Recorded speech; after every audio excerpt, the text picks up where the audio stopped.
Yesterday, right in the midst of the Constitutional Convention that took place in Philadelphia over 4 months, where our founding fathers drafted the Constitution. Um, the when they were finished, the radical changes in it really shocked a lot of Americans, as all Americans really thought they were going to amend the Articles of Confederation, but in all reality, they were going to they ended up changing the Constitution or creating a brand new government.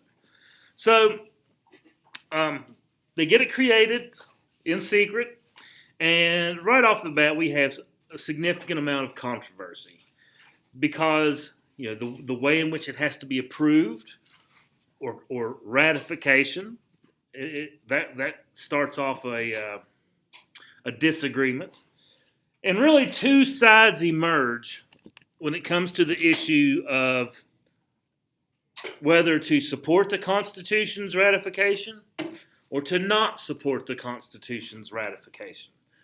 What are those two sides? They have names. Does anybody remember? What's the side that supports the ratification of the Constitution? This side becomes one of the first political parties. Federalists. And what about people that are against the ratification of the Constitution? Anti-federalists. So those are your two sides. You guys all know what ratification means, right? It's where you turn into a rat. Of course not. It's the official approval of something, okay? Now, how many states were required to approve of the Constitution before it became legal, before it became law, before it became the supreme law of the land? That was the Articles. It had to be unanimous, but that's a good guess. 9. 9 out of the 13. So only 9 out of the 13 states had to ratify it before it took effect.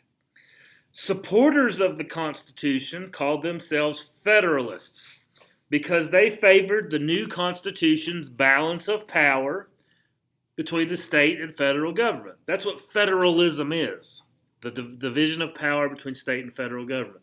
You'll hear a whole lot about federalism when you get into civics and AP government class, all right? Because how power is divided between the states and federal government is still a controversial thing today. Like, what should the states be responsible for? What should the federal government be responsible for? So, how that power is divided is what federalism is, okay? And the Federalists called themselves that. Now, the opponents to this are called anti-federalists because they opposed having such a strong federal government. They wanted to still see that the states were still pretty powerful. Not as powerful as they were under the Articles, but still powerful, okay?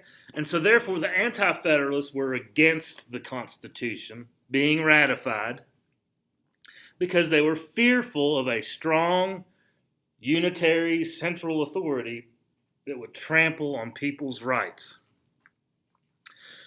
So, now the Federalists, they say, hey, anti-federalists, don't worry. You're freaking out over nothing. We got all these checks and balances. We got the separation of power. There's no way that our government is going to be able to trample on people's rights. And the anti-federalists countered, say, with a long list of abuses of power that were potential possibilities, like the rise of political factions, parties. Parties didn't exist. Nowhere in the Constitution does it say there shall be Democrats and Republicans. Nowhere. Okay, the political parties were not intended by our founding fathers, but emerged really right at the outset with this ratification crisis. So, the Anti-Federalists also said that there is no guarantees, there are no protections for individual freedoms. Government will be able to trample upon them. So, both sides get to work trying to convince people of their points. Ultimately, you guys should already know who wins.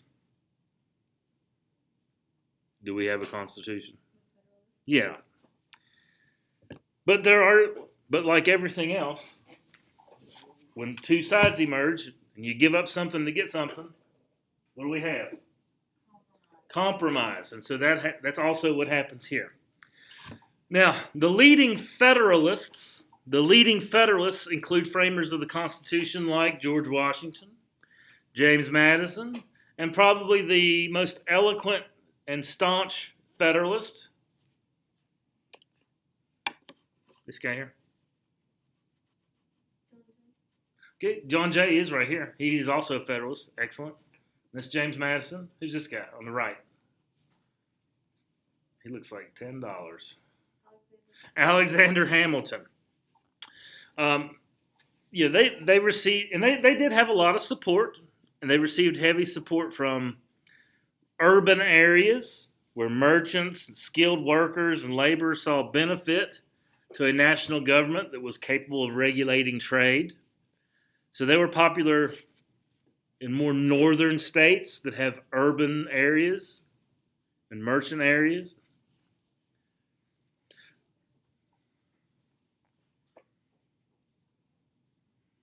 And also some people in smaller states, like Rhode Island and New Jersey, they like the idea of this because they have weak economies. Very weak. They're so small.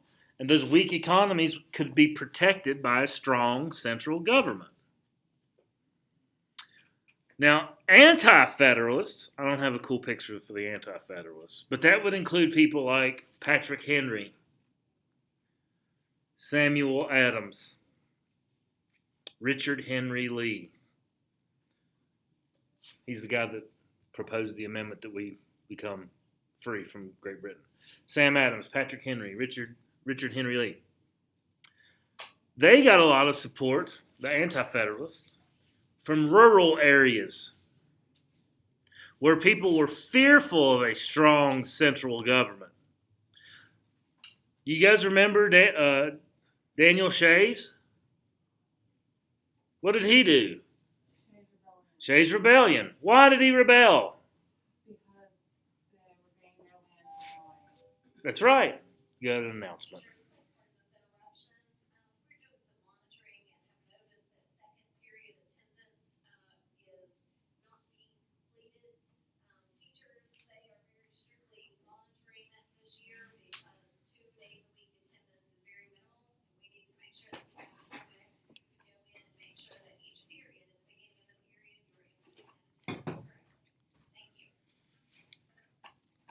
Okay, so let's talk about the anti-federalists. Patrick Henry, Samuel Adams, Richard Henry Lee, and anti-federalist people tend to support rural areas. Okay, or people from rural areas tend to support the anti-federalist ideas.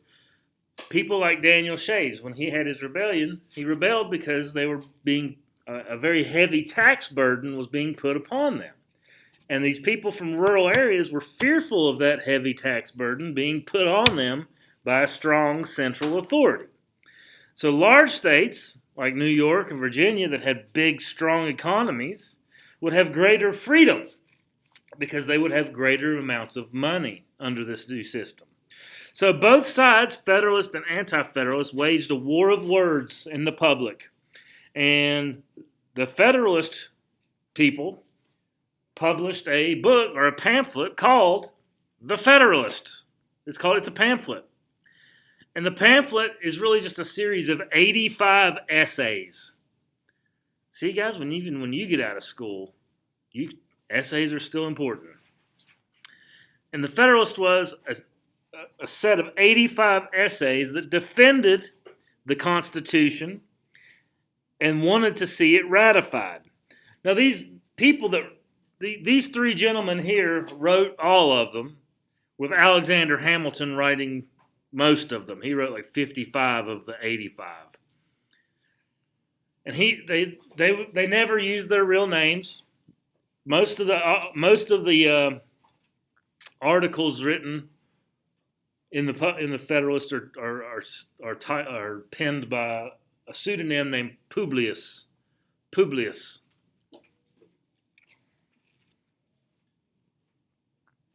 And basically what the Federalist does is it provides analysis and explanation of what the Constitution is and how it can be applied. That's all it is. It's kind of like if I were to say, okay, guys, your assignment is to look at Article 1 of the Constitution and summarize it for me in an essay. That's what they did in 85 of them. All right? So it's just an analysis and explanation of the Constitution.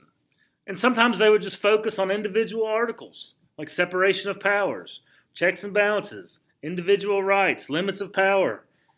Many of these things still exist today. All of them still exist today. They're all a part of the Constitution. Okay? So the Anti-Federalists also wrote some essays. They didn't really have a single pamphlet in which they had them, but they would write them under like the pseudonym Brutus. You guys remember Brutus from history? Brutus?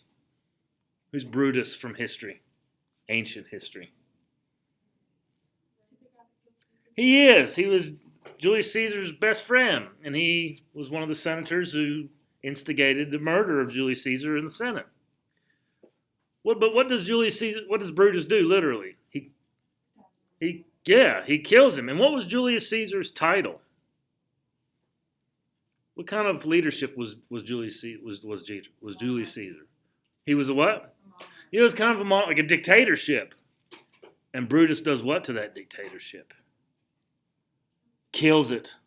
And so the Anti-Federalists felt like the Federalists were trying to kind of be tyrannical, big, strong power. And that's why they called themselves Brutus. So they're kind of clever. All right? So the biggest thing the Anti-Federalists want is they want to have some rights protected. They want their rights protected.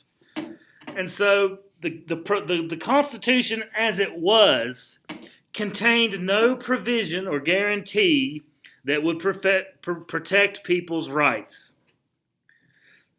And so the Anti-Federalists demanded that the Constitution have some amendments added to it if the Federalists wanted to get it ratified. They wanted to have some guarantees, hard, concrete, written in stone guarantees that their rights would not be infringed upon. And those, at first they had 12 things that they really wanted. At first. They settled on 10. And those 10 amendments are now known as, the first 10 amendments to the Constitution are now known as the Bill of Rights. The Bill of Rights. So, the Federalists give in to get the Constitution ratified by adding a Bill of Rights, and the Anti-Federalists give in and choose to approve this Constitution because it has a Bill of Rights. Another compromise. All right? So, and these are your rights. These are individuals. These are for you. Every single one of you in this room will have these rights as soon as you are an adult. And you partially have them now. Okay? But full citizens have these rights. Freedom of speech, freedom of press, religion, assembly, petition, right to bear arms. The Third Amendment's like quartering of soldiers. We don't have to worry much about that one anymore. But at the time, it was a big deal. Because do you remember what the king did to us? Like, hey, we're going to close down Boston Harbor, and your soldiers are going to live there and enforce laws that you hate, and they're going to live in your homes. No, you can't have your home or property unlawfully searched. If you are accused of a crime, you still have rights. You're innocent until proven guilty. There's all kinds of rights for accused people. Like you get an attorney, innocent until proven guilty. You get a jury of your peers. You get to confront witnesses against you. You don't have to say a word. The burden of proving you guilty is on the prosecution. You don't have to prove your innocence. They have to prove you guilty because you're innocent until proven guilty. You're allowed to sue people if you feel like your rights have been infringed by other citizens. You can sue them. If you are found guilty, you're not going to be punished excessively. You're not going to have your toenails ripped out or anything like that, but you will be punished, but nothing cruel or unusual. Um, and then and then they come up with the 10th Amendment, which says basically if it's not expressly written here in the Constitution, then the states get to do it. And that's called the Reserved Powers Amendment. So that's a pretty important one. The Reserved Powers Amendment, the 10th Amendment. If it's not done by the Constitution, then the states can do it. So pretty important that these get put forth, because the ideas of things like due process of law, individual rights, which were not protected, now would be applied to all citizens. All citizens. Now, I'm not going to say the protection of these freedoms and rights were given to all Americans at the time the Bill of Rights was adopted, because it wasn't. Native Americans and slaves did not get these. They were excluded from the Bill of Rights due to long-standing, racism and discrimination by white people. Traditionally, women were also not given equal rights as men at the time this was created, and therefore are not mentioned at all in the Constitution. And even though, like in places in the North, some northern states allowed free black people to vote, the Bill of Rights offered them no protection against white discrimination or hostility.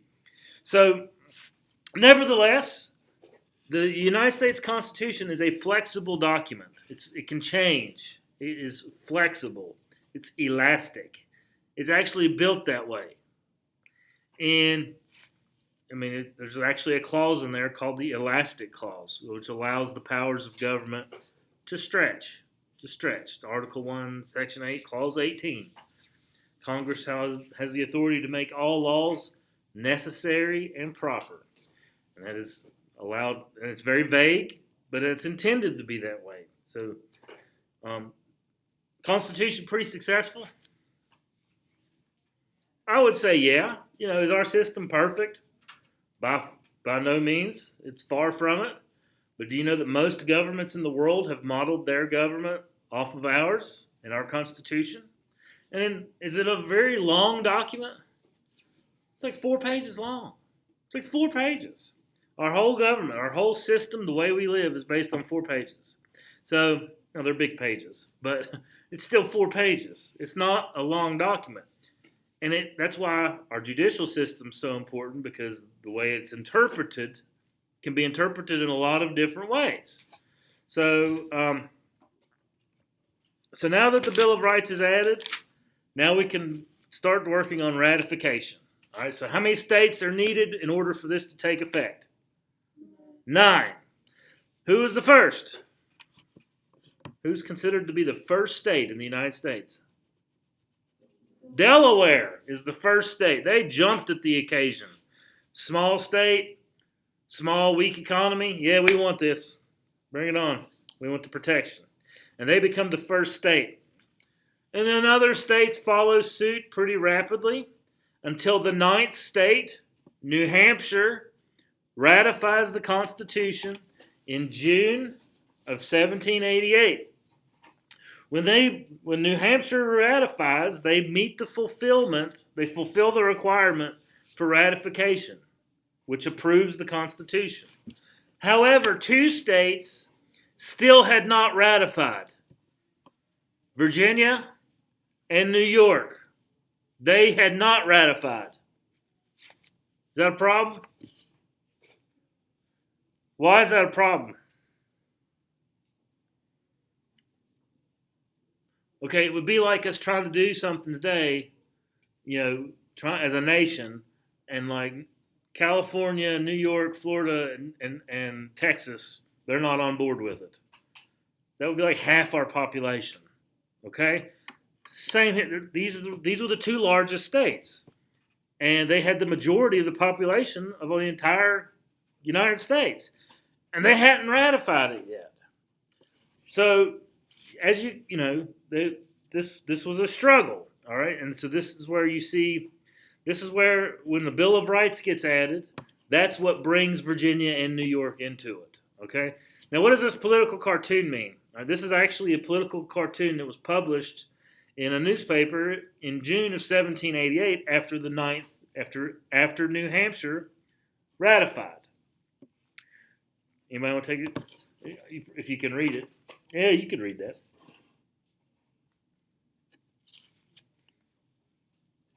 All right, well, we're at the top here. It says the ninth pillar erected. What is a pillar?